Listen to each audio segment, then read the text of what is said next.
بسم اللہ الرحمن الرحیم۔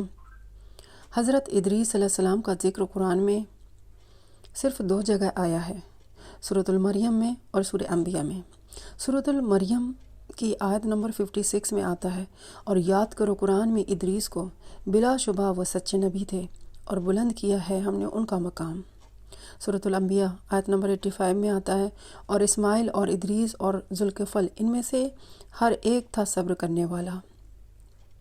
حضرت ادریس علیہ السلام کے نام نسب اور زمانے کے بارے میں تاریخ لکھنے والوں کا سخت اختلاف ہے، اور تمام اختلافی وجہوں کے سامنے رکھنے کے بعد بھی کوئی آخریت ترجیح دینے والی رائے قائم نہیں کی جا سکتی۔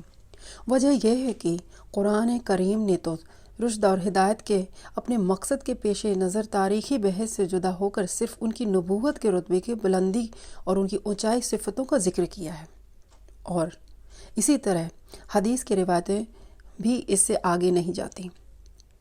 اس لیے اس سلسلے میں جو کچھ بھی ہے وہ اسرائیلی روایتیں ہیں، اور وہ بھی آپسی ٹکراؤ اور اختلاف سے بھری ہوئی ہیں۔ اس لیے تھوڑے سے لکھنے کے پیش نظر ان دور دراز سے لائی گئی بحثوں سے بچنے کی کوشش کی جا رہی ہے۔ ایک جماعت کا یہ خیال ہے کہ حضرت ادریس علیہ السلام بابل میں پیدا ہوئے اور وہیں پلے بڑھے۔ عمر کے شروعاتی دنوں میں انہوں نے حضرت شیس بن آدم علیہ السلام سے علم حاصل کیا۔ بہرحال جب ادریس علیہ السلام خود سے سوچنے سمجھنے و اسی عمر کو پہنچے تو اللہ نے ان کو نبوت سے سرفراز فرمایا۔ تب انہوں نے شرارتی بدماشوں اور فسادیوں کے لیے راہ ہدایت کی تبلیغ شروع کی، پر فسادیوں نے ان کی ایک بات نہ سنی اور حضرت آدم شیس علیہ السلام کی شریعت کے مخالفت ہی رہے۔ البتہ ایک چھوٹی سی جماعت ضرور مسلمان ہو گئی۔ حضرت ادریس علیہ السلام نے جب یہ رنگ دیکھا تو وہاں سے ہجرت کا ارادہ کیا اور اپنے ماننے والوں کو ہجرت کر جانے کے لیے کہا۔ ادریس علیہ السلام کی پیروی کرنے والوں نے جب یہ سنا تو ان کو وطن کو چھوڑنا بہت گیا گزرا اور کہنے لگے کہ بابل جیسا وطن ہم کو کہاں نصیب ہو سکتا ہے۔ حضرت ادریس علیہ السلام نے تسلی دیتے ہوئے فرمایا کہ اگر تم یہ تکلیف اللہ کے راستے میں اٹھاتے ہو تو اس کی رحمت بہت پھیلی ہوئی ہے، اس کا اچھا بدلہ ضرور دے گا اللہ سبحانہ وتعالیٰ۔ بس ہمت نہ ہارو اور اللہ کے حکم کے آگے سر نیاز جھکا دو۔ مسلمانوں کی رضامندی کے بعد حضرت ادریس علیہ السلام اور ان کی جماعت مصر کی طرف ہجرت کر گئی اور نیل کے کنارے ایک اچھی جگہ چن کر سکونت اپنا لی۔ حضرت ادریس علیہ السلام اور ان کی پیروی کرنے والے جماعت نے پیغام الہی اور بھلائی کا حکم دینے اور برائی سے روکنے والے کا فرض انجام دینا شروع کر دیا۔ کہا جاتا ہے کہ ان کے زمانے میں 72 زبانیں بولی جاتی تھیں، اور اللہ کی عطا و بخشش سے وہ وقت کی تمام زبانوں کو جانتے تھے اور ہر ایک جماعت کو اس کی زبان میں تبلیغ فرمایا کرتے تھے۔ ایک روایت کے اعتبار سے حضرت ادریس علیہ السلام پہلے آدمی ہیں جنہوں نے قلم کا استعمال کیا۔ حضرت ادریس علیہ السلام کی خاص باتیں یہ ہیں۔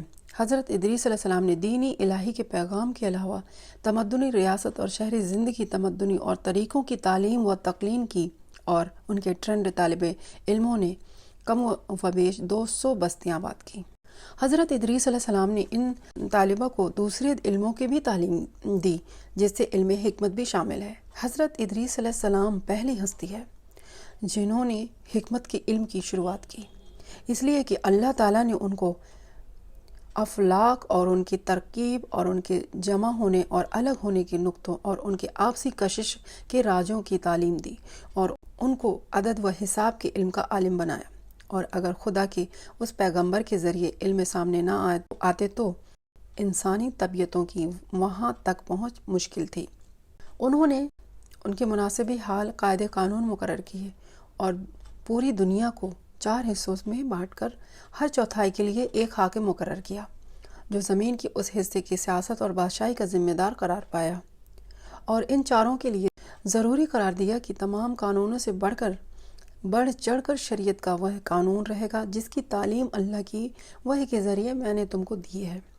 اللہ کی ہستی اور اس کی توحید پر ایمان لانا، صرف کائنات پیدا کرنے والے کی پرستش کرنا، آخرت کے عذاب سے بچنے کے لیے بھی بھلے عملوں کو ڈھال بنانا، دنیا سے بے نیازی تمام معاملوں میں عدل و انصاف کو سامنے رکھنا، مقرر کیے ہوئے طریقوں پر اللہ کی عبادت کرنا، ایام بیچ کے روزے رکھنا، اسلام کے دشمنوں سے جہاد کرنا، زکوٰۃ ادا کرنا، پاکی صفائی کے ساتھ رہنا، خاص طور سے جنابت، کتے اور سور سے بچنا، ہر نشیلی چیزوں سے پرہیز کرنا، ادریس علیہ السلام یہ تعلیم دیا کرتے تھے۔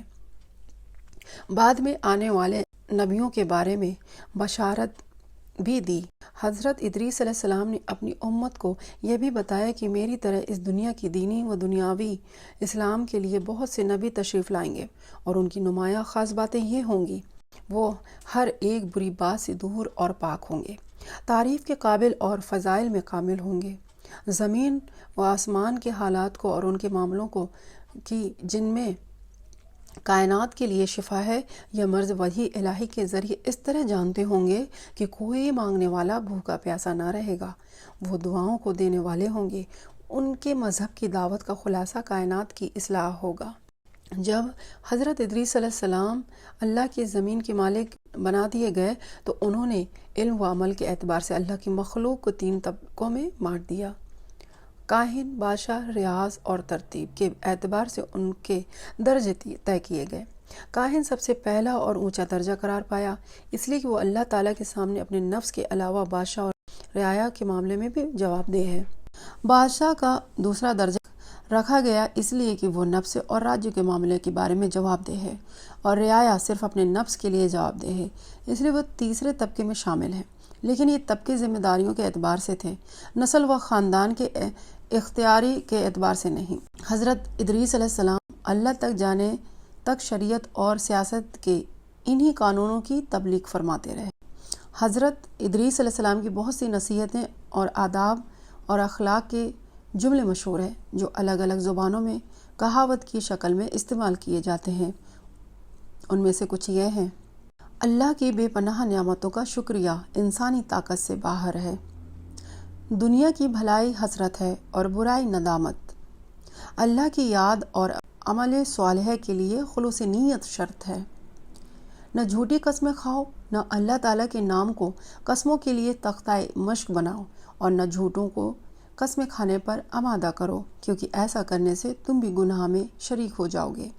اپنے بادشاہوں کی جو پیغمبر کی طرف سے شریعت کے حکموں کے نافذ کرنے کے لیے مقرر کیے جاتے ہیں اطاعت کرو، اور اپنے بڑوں کے سامنے پست رہو، اور ہر وقت اللہ کی تعریف میں اپنی زبان کو تر رکھو۔ حکمت روح کی زندگی ہے، دوسروں کی خوش عیشی پر حسد نہ کرو، اس لیے کہ ان کی یہ مسرور زندگی کچھ دنوں کی ہے۔ کچھ تحقیق کرنے والوں اور تذکرہ لکھنے والوں نے حضرت ادریس علیہ السلام اور یونانی فرضی افسانے گریک میتھولوجی کے حمز میں مطابقت پیدا کرنے کی کوشش کی ہے، جو صحیح نہیں ہے۔